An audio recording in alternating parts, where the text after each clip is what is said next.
So White Collar Pro Wrestling for Mags that took place in the Hangar last Friday over in Dublin City Centre with the help of Fight Factory Pro Wrestling. It was actually a brilliant event. It was actually very well organised. It was very different. You know what the stage actually reminded you of? Have you ever been when was the last time you were at Hangar actually, if ever?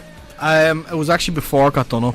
Yeah. So it's kind of like it's similar to like ICW setup. Like, if you ever watched the Fight Club stuff on YouTube, they have, it's like everyone is standing around and they have some designated seats on the stages, and like it's similar. Yeah. It's actually very similar to CCW when it was in the Kino, where like one side of the ring was all seats and the rest was standing around it. It's very similar to that. So about 200 people, but it was a class show. Yeah, and and it was really awesome. Like, you know, I can understand now why so many people were looking forward to it, including myself, as much as being the elite. So. Yeah. So the matches included. So I'm really upset I didn't get to go. Oh man, like I missed out big time. So well, I had an excuse. I was getting tattooed. So you know, it's not as if I just sat at home and did nothing. Anyway, Be Cool took on Ian Hellboy Holland in the first Joes versus Pros match.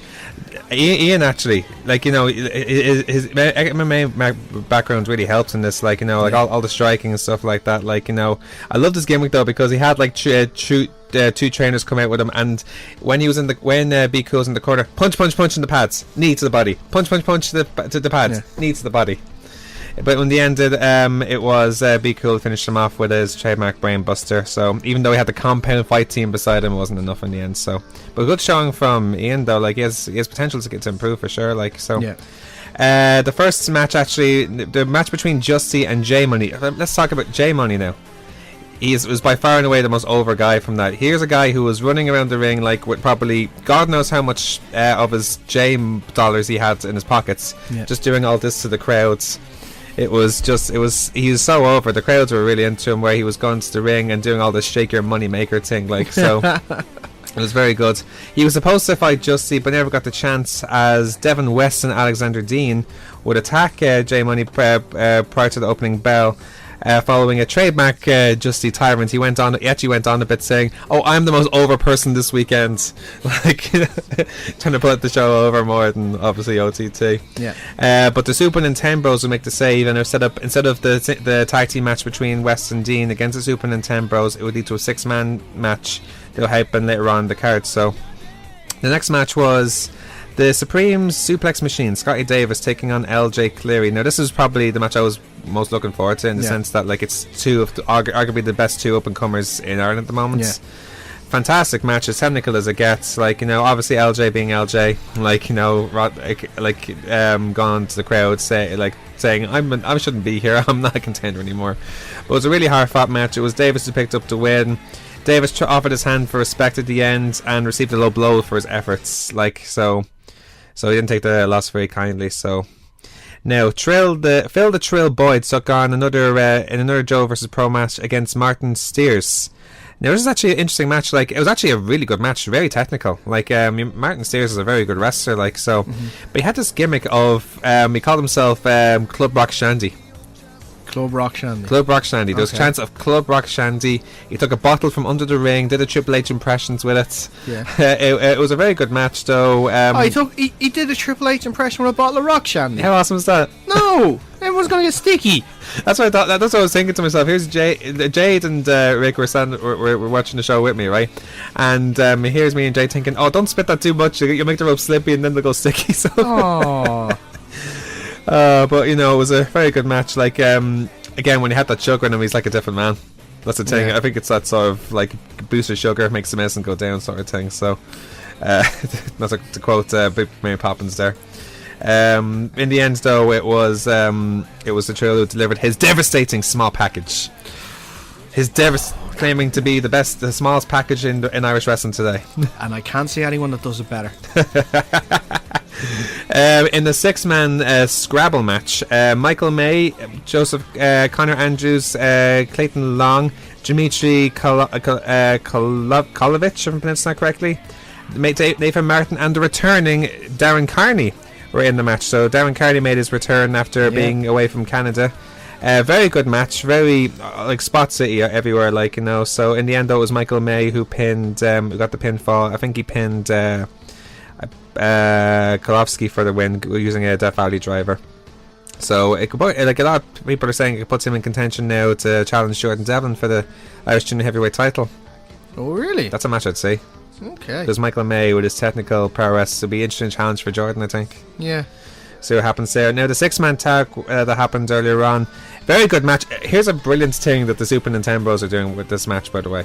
Yeah. They had, I think it was, I don't know which one calls each other, but I think one of them had a controller on the back of the tights and controlled them with the controller punch kick. That's brilliant. Obviously, here's how much money that you got in a lot of trouble for talking about how much you like the Super Nintendo Bros. By the way, what do you mean? With Dean last week in the interview. How I got in trouble for that? Because he was facing them. That's God. Yeah. I'm trying to stay in kayfabe. I was trying to work it out. But no, Dave, you had to ruin it. No, Dave. If you told me what the kayfabe was in advance, we wouldn't be in this situation. That's not how we do it on this show, and you know it. We don't break kayfabe. No. But don't make me break kayfabe. That's just as bad as a crime. I'm not even joking, you man. It's worse than Rich Swan's crime. We send you to jail. I don't know about that now. No, I don't know that. Let me tell you some of the stuff that Jay Money was doing with his money. He had all this money. He would give money to Alexander Dean, for example. Okay, I'll give you $1 if you take a bump for me. Not only that, then when Justy tried to do a fish hook on him, he noticed like a piece, like what's? Do you have a chewing gum or something? Here, is this a dollar note? Like that's how much of it he was carrying around. But like technically, Jay Money was awesome as well. Like took the bumps very well, very good technique. But what happened in the match though, following interference from the cartel in the form of a live video message directly from outside the hangar, revealing that they stole their new DS console. Yeah, and which lured player 1 and player 2 outside, which left Jay Money on his own to fall victim to a barrage of offense, ending with Devin West and landing his version of the End of Days on Jay Money for the win. He calls himself the anti-gimmick, Devin West. Oh really? Yeah, I like it actually. Like the anti-gimmick. Yeah, did you see his promo actually for? No. He just talks himself. I don't have a match. I'm meant to give. I don't need one. I like it. So I look forward to seeing him in the future. Now, this for me was the match tonight. The fatal 4-way between Raven Creed, Lady Valkyrie, Debbie Cattell, and the returning Katie Harvey, her first match back from injury. Hence the music in the background. There was a female referee for this match as well. It was a nice touch as well, yeah. But this was such a good match, though. It was obviously great to see Katie back, obviously, because it's her first time back. But every one of them showed their talent in this. Debbie Cattell, for example, did a gorilla press slam. That takes strength to do that. I think she did it on Valkyrie. Raven Creed, showing her aggression and technique. But I thought Valkyrie was the star of the show because she did she finished off, I think, with a moonsault on Katie Harvey for the win. Yeah. So she pinned Katie, so who knows, she could and the most ironic thing about all this, she's the only one out of the three of them who hasn't had an OTT match yet. She's been involved in storyline for OTT. Yeah, but that's it. That's one discussion actually I was having with a friend about that. Who was it? It was actually Ian Holland. I was actually having a discussion about it. And we were talking about that, how the fact that she hasn't had a match yet on OTT. And I said she's kind of hampered at the moment with her storyline, that she can't actually really have a match just yet, because she's doing the storyline of she's the daughter, she's Humperdinck's sister. Yeah. And they're both co-owners, aren't they, of the of OTT. Now, you could just progress the storyline further, or accelerate it in terms of she can actually just finally break out and try and have a match, but they need an opponent for her. So I don't know who. Maybe it could be Katie. Who knows? Katie could be one. But then you'd have I hate to think that she isn't getting in OTT because of a storyline that isn't actually necessarily involving her. Or it is involving her, but it's not progressing because of, let's say, whatever. That's the only reason why it hasn't happened yet. Because she hasn't even had the Contenders match yet. I know, which at the very least I think is a shame. Because she's so talented, she's getting her name out there in Europe. She made her debut in. We'll see what happens at the next contender show who's going to be booked on it. But if she's not booked on it, then I think it could be that's because she's stuck in the storyline with that. Maybe they have plans to turn her into a competitor in it soon. So we'll see what happens. We'll see what happens, yeah. Now, the first ever Raffle Royale. So the rules, it's like a Royal Rumble, but what happens is the person comes out, gets a name out of a box, and then Jerry Soule, who is the announcer, would announce, okay, this fan represents this wrestler. If you win this, you win whatever the prize was. I'm not sure what the prize was anyway. Okay. But the participants included Callum Black, Aiden Epics, Kieran Riley, Captain Sexy, Cowboy Jim West, Phil the Trill, Dom Tuck. Dom Tuck was a referee for one of these matches as well, and he was in the referee suits, took everything off and then ran to the ring. J Money, Justy, and Debbie Cattell. These were the participants now in the match. So it was very interesting. Like so obviously both the Team Tropicana guys were there. Like that was funny as well. They're obviously awesome to watch. They did their super sexy slip and slides, which is becoming my favorite one of my favorite moves now.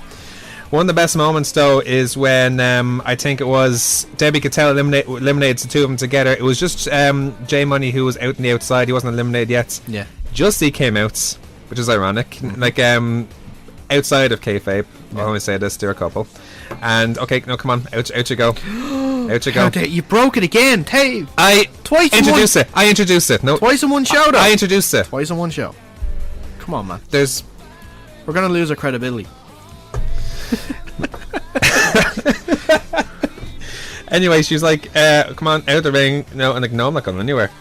No, screw that. And eventually she did he did get her eliminated, and then they actually tried wrestling each other, but no, Debbie was out. But J Money sneaked from behind and eliminated Justy for the win. Did he make his own small package? No, he just threw him out. Oh, did he? Oh. And so it was an over the top rope elimination. Yeah, that was it. Yeah, so it was interesting, and you know, he was the most over guy in the entire show. So I think he like considering what he's achieved, like I think it's an awesome thing there. Like so I'd love to see him in Contenders, or at least Fight Factory show for soon. Like because his character is so over, it's ridiculous. So yeah. And the main event, Jordan Devlin retained his Irish Junior Heavyweight title against Sammy D with Gunther Isaac at ringside. Very good match, like, you know, it's what you like, because these guys have been rivals for years, like, you know, so they know each other like the back of their hands. So it's like as technical as wrestling match as it gets, like between the two of them. But it can't be a Jordan Devlin match without a particular spots.